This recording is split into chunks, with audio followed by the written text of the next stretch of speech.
"What are you thinking of?" asked the abbé smilingly, imputing the deep abstraction in which his visitor was plunged to the excess of his awe and wonder. "I was reflecting. In the first place," replied Dante, "upon the enormous degree of intelligence and ability you must have employed to reach the high perfection to which you have attained. What would not you have accomplished if you had been free? Possibly nothing at all. The overflow of my brain would probably, in a state of freedom, have evaporated in 1,000 follies.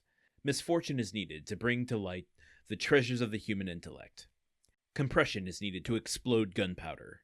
Captivity has brought my mental faculties to a focus, and you are well aware that from the collision of clouds, electricity is produced, from electricity, lightning, from lightning, illumination." No, replied Dante, "I know nothing.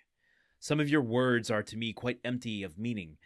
You must be blessed indeed to possess the knowledge you have." The abbé smiled. "Well," said he, "but you had another subject for your thoughts. Did you not say so just now?" "I did. You have told me as yet but one of them. Let me hear the other." "It was this, that while you had related to me all the particulars of your past life, you were perfectly unacquainted with mine. Your life, my young friend, has not been of sufficient length to admit your having passed through any very important events. It has been long enough to inflict on me a great and undeserved misfortune.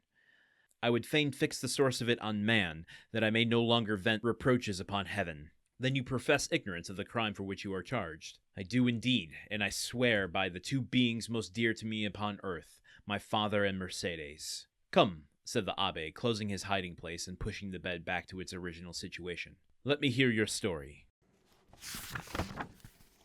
Right out the gate, let me just say something I really related to was the abbé saying that, left to his own devices, his freedom, that all of the things going through his brain would amount to not much of anything outside of just a mind that won't shut up, and that he's needed confinement to focus his mental faculties to actually get shit done. He needed to hunker down and really be forced to have nothing else to do but those things.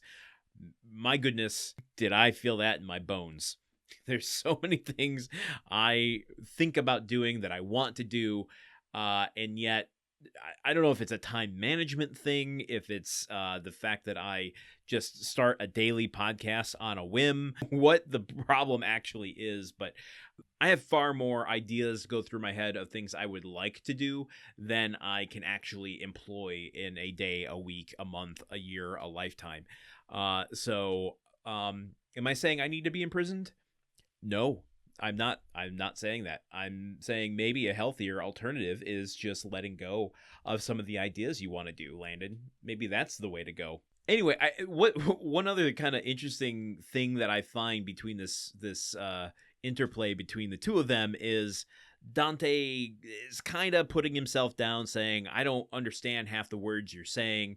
You assume I understand how these things work. I clearly don't, and you do. You must be blessed to have, the life situation that's allowed you to be so learned." And the abbé is not refuting that necessarily. He's not saying I'm not smarter, like, oh, no. He's not self-deprecating at all. But at the same time, I think he's also trying to be a little kind to Dante, saying, your life hasn't been long enough yet. You haven't had the opportunity. So I wonder if that's going to lead to the abbé saying, there's time for you to learn and transform, and you might not know that clouds mean illumination by way of lightning, but you can learn. There's time. You can do it if you put your mind to it. Doot, doot, doot, doot, doot, doot. It's a song I just came up with.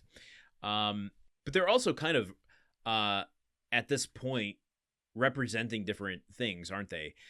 Faria has sort of wisdom, or at least Dante's perceiving a wisdom in him, and I think maybe Dumas is pretty explicitly alluding to us as readers seeing Faria as a figure of wisdom, while Dante, as he kind of perceives the wisdom in Faria, he's more embodying a sense of wonder. How is all of this possible? You must be almost like a mystical creature that you're able to do all of this. Dante, his mind is reeling at the potential and the possibilities, or maybe he doesn't quite see them yet, and it's all just kind of a big mystery to him.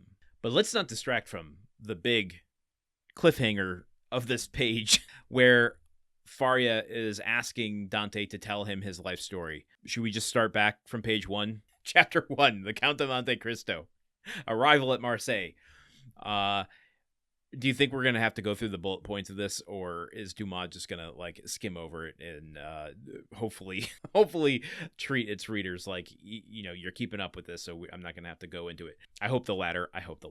But there's a greater undercurrent of what Dante is saying here or working his way toward, right? Because he's, on the one hand, acknowledging the intelligence and wisdom of Faria, but on the other hand, he's like trying to, like, you can almost feel the mechanics of his brain trying to put two pieces together, saying, you can understand things in a way that I can't.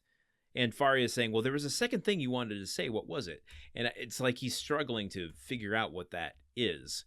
And I wonder if that's going to come out as he tells us his story or not.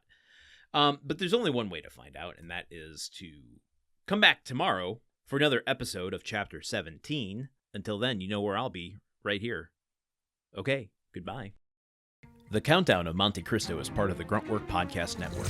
This show is produced, edited, and hosted by Landon Solano. The original text of The Count of Monte Cristo by Alexander Dumas. Theme song by Magic Solo. If you want to support the show and others like it, visit patreon.com/gruntworkpod. Thank you for listening. See you tomorrow.